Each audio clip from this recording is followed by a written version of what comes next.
¿Qué es lo que realmente sirves? El reino, mi señor. Todo el mundo tiene la misma lectura de Ned Stark, el hombre íntegro que murió porque se negó a doblegarse, el héroe que perdió la cabeza literalmente por no saber mentir. Esa es la historia oficial, la que la mayoría de los espectadores se llevó a casa después del final de la primera temporada. Pero hay algo que casi nadie vio, algo que estaba ahí, frente a todos, dentro de esa celda oscura, dentro de esa confesión pública, dentro de una sola palabra pronunciada entre el ruido de una multitud. Y cuando lo entiendes, ya no puedes dejar de verlo. Ned Stark no simplemente murió. Ned Stark actuó. Y quienes lo ejecutaron pagaron ese precio durante el resto de la historia. Acompáñame desde el principio. Capítulo 1. Las dos visitas de Varys y lo que realmente buscaba. Varys baja a las mazmorras a ver a Ned no una vez, sino dos. Y cada visita tiene un propósito completamente distinto. La primera ocurre en el episodio 8, poco después del arresto. Varys llega disfrazado de carcelero, con un odre de agua como pretexto, y le presenta la situación sin adornos. La guardia de los Stark ha sido masacrada. Arya se ha escapado, pero nadie sabe dónde está.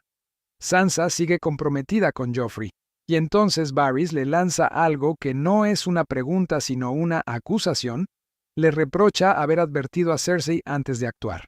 Le dice que esa compasión fue la que mató al rey Robert. Esa primera visita no es una misericordia, es una evaluación. Varys está midiendo a Ned, calculando con qué tiene que trabajar. La segunda visita llega en el episodio 9, horas antes de la ejecución.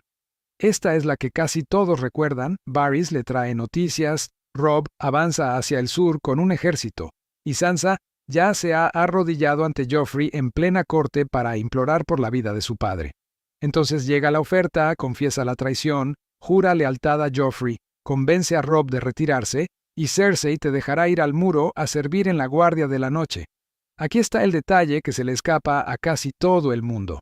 Varys ya estaba en el Gran Septo antes de que Ned llegara para la ejecución. Estaba allí porque genuinamente creía que Ned sería enviado al muro. La propia wiki de la serie lo confirma a través del testimonio de Yoren. Varys había contactado a Yoren con anticipación y le había informado que Ned viajaría al norte con su grupo de reclutas de la Guardia de la Noche. Varys ya había negociado lo que consideraba una salida limpia, lo que significa que Varys no actuó como emisario de Cersei cuando bajó a esa celda. Actuó según su propio cálculo. Necesitaba a Ned vivo y neutralizado, no muerto y convertido en mártir. Porque Varys, que dice servir al reino, entendía algo que Cersei y Joffrey eran incapaces de ver. Un Ned Stark muerto valía para el norte 10 veces más que un Ned Stark pudriéndose en el muro. Así que cuando Varys se sienta frente a Ned en esa mazmorra, no va a ayudar a la corona, va a contener el daño. Y Ned lo sorprende. Capítulo 2. Lo que Ned estaba pensando en la oscuridad. En los libros, George R. Martin escribe los capítulos de la mazmorra desde dentro de la cabeza de Ned, y lo que encuentras ahí no es a un hombre roto, es a un hombre que piensa, está febril, está en dolor, pero su mente funciona, sabe que jugó y perdió, pero también sabe que todavía le quedan algunas piezas sobre el tablero. Tiene a Sansa, tiene el ejército de Robb moviéndose en el campo, y ya había enviado una carta a Stannis antes de su arresto, detallando la verdad sobre la paternidad de Joffrey. Esa carta fue llevada por su guardia Tomar, aunque en los libros fue interceptada. En la serie llega a su destino, y Stannis la usa en la segunda temporada para reclamar el trono. Ned había movido esa pieza antes de llegar siquiera a la celda. Durante la primera visita, cuando Varys le pregunta qué locura lo llevó a advertir a Cersei antes de actuar, Ned responde sin rodeos. Lo llama la locura de la misericordia. Esperaba salvar a los hijos. Esa frase es brutalmente honesta y completamente lúcida. Ned ya conoce su error. No lo justifica. Lo reconoce. Y después le hace a Varys la pregunta que importa. ¿A quién sirves en verdad? Varys responde, al reino. Ned no lo contradice, lo archiva. Porque en ese intercambio, Ned aprende exactamente qué es Varys y hasta dónde llegará su ayuda. Cuando le pregunta directamente si puede liberarlo, Varys admite que podría, pero no lo hará. El reino necesita paz. Ned entiende el mensaje. Varys no puede salvarlo. Solo puede transportar información, así que Ned deja de ver a Varys como un aliado y empieza a usarlo como un canal.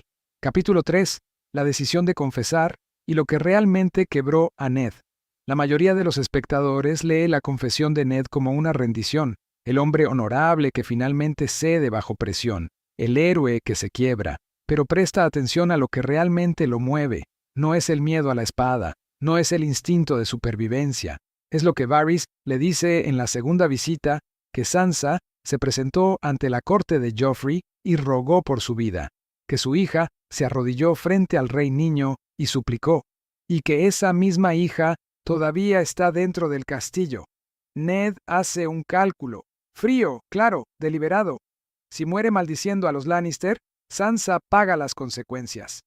Si confiesa, si les entrega la humillación pública de su falsa rendición, quizás puede proteger a las dos. Eso no es el comportamiento de alguien que perdió la partida, es el comportamiento de alguien que por fin empezó a jugarla. Capítulo 4. Una sola palabra en una multitud que cambió el destino de Arya para siempre. Presta atención a la secuencia del Gran Septo, porque es la parte más ignorada de toda la escena. Ned llega encadenado entre la multitud, recorre las caras, y en un momento la ve, Arya, subida al pedestal de la estatua de Baelor el Bendito para ver por encima de la gente, completamente expuesta. Si cualquier manto dorado o cualquier hombre, Lannister la reconoce, muere o es capturada. En ese mismo instante, Ned ve a Yoren, el reclutador de la Guardia de la Noche, que había venido a desembarco del rey a buscar criminales y deudores para el muro. Un hombre que Ned conocía. Los Stark siempre habían tenido vínculos con la Guardia de la Noche, y entonces Ned, encadenado, siendo empujado entre una multitud hostil, pasa junto a Yoren y dice una sola palabra. O dos, según la versión. Murmura Baelor mientras avanza y vuelve la cabeza para repetirla, lo suficientemente bajo para que los guardias no lo capten. Pero Yoren lo escucha, entiende, levanta la vista y ve a Arya. Esa palabra salvó la vida de Arya Stark. Yoren la agarró, la inmovilizó, le tapó la vista. Sin esa intervención, Arya se abre paso entre la multitud hacia su padre. Una chica con una espada entre una masa leal a la corona. La matan o la capturan. Y todo lo que viene después, bravos, los hombres sin rostro, la muerte del rey de la noche en Invernalia, nada de eso ocurre. Ned hizo eso mientras lo llevaban a su propia ejecución. No fue un accidente. Fue la mente de un hombre que seguía luchando con cada herramienta que le quedaba. Vale la pena señalar que en los libros Martin no describe esta señal a Yoren. Parece que Yoren encuentra a Arya más por casualidad. La señal de Baelor es un añadido de la serie y es uno de los mejores que hicieron, porque convierte la escena de la ejecución en el último acto de paternidad de Ned, no solo en su muerte. Capítulo 5. La confesión que nadie en el norte creyó.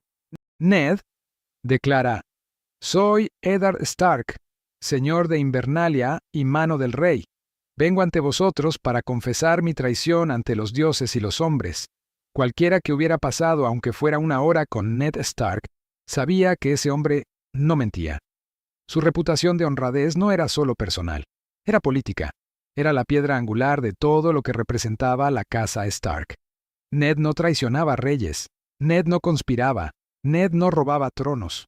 Entonces, ¿qué comunica exactamente a quienes lo conocían que Ned se declare traidor en los escalones del septo? Comunica que lo obligaron a decirlo. Cada señor del norte que escuchó esa confesión supo que era falsa. Cada hombre que había combatido junto a Ned en la rebelión de Robert lo supo. Robb Stark, que estaba en ese momento en campaña con su ejército, lo supo en el instante en que las palabras le llegaron.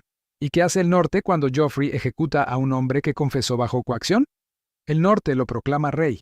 Lord Grandjon se levanta en el consejo de guerra y pregunta: ¿por qué deberían ser gobernados desde un trono florido en el sur por gente que no sabe nada del muro ni del bosque?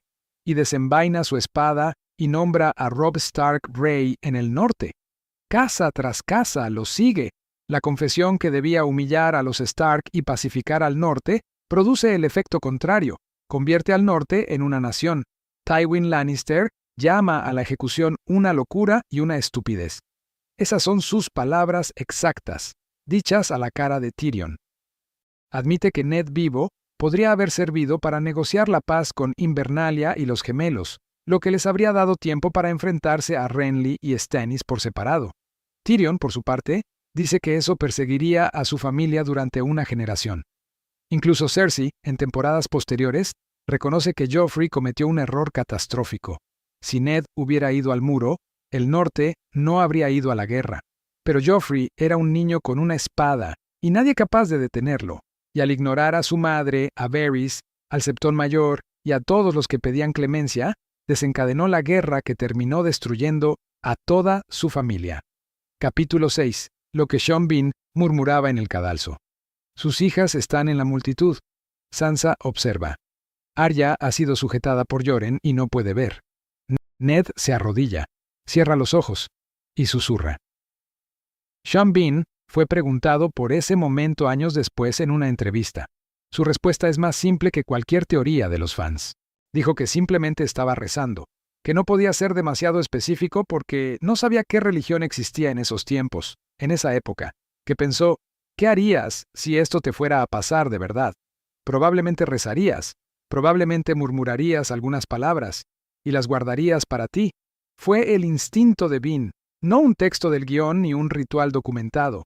Las palabras se las guardó para sí. Ned Stark veneraba a los viejos dioses del norte, no a los 7, no a septas ni a septons, ni a estatuas de mármol. Sus dioses vivían en el bosque de dioses, en los árboles, corazón de árbol, con sus rostros tallados y sus hojas carmesí. Su fe era silenciosa y personal. Rezaba frente a los árboles, no delante de multitudes.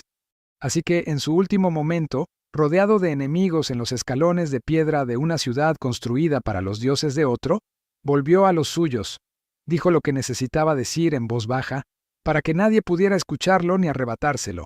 Eso es lo más propio de Ned Stark en toda la serie. Capítulo 7. Casa Stark contra Casa Lannister, ¿quién ganó en realidad? Aquí está la parte de la que casi nadie habla, pero que es la más reveladora sobre quién ganó la primera temporada. Sigue el rastro de ambas casas después de esa ejecución.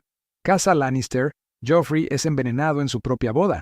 Tywin muere con una ballesta en la mano de su propio hijo, sentado en un retrete. Cersei pierde a sus 3 hijos. Jaime pierde su mano espada y finalmente la vida. Myrcella es envenenada. Tommen salta por una ventana. Kevan es asesinado. Roca Casterly es saqueada. Al final de la serie, el linaje Lannister está completamente extinguido. Casa Stark, Robb muere. Catelyn muere. El norte es ocupado. Ned está muerto. Todo apunta a un exterminio total. Hasta que sigues a los hijos. Sansa Stark se convierte en reina en el norte. Gobierna Invernalia y recupera todo lo que su familia perdió, y más, como reina de un reino independiente.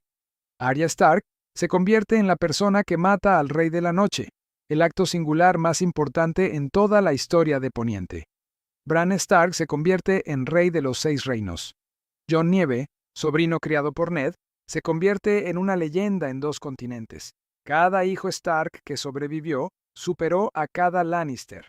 La casa Stark ganó. No ganó de forma limpia. No ganó como Ned había planeado, porque los planes rara vez sobreviven el contacto con Joffrey. Pero los hijos vivieron, lucharon y regresaron por todo lo que les fue arrebatado. El guardián del norte perdió la cabeza. Su familia conservó el norte. La próxima vez que alguien te diga que Ned Stark murió porque era demasiado honrado para jugar la partida, puedes contarle esto.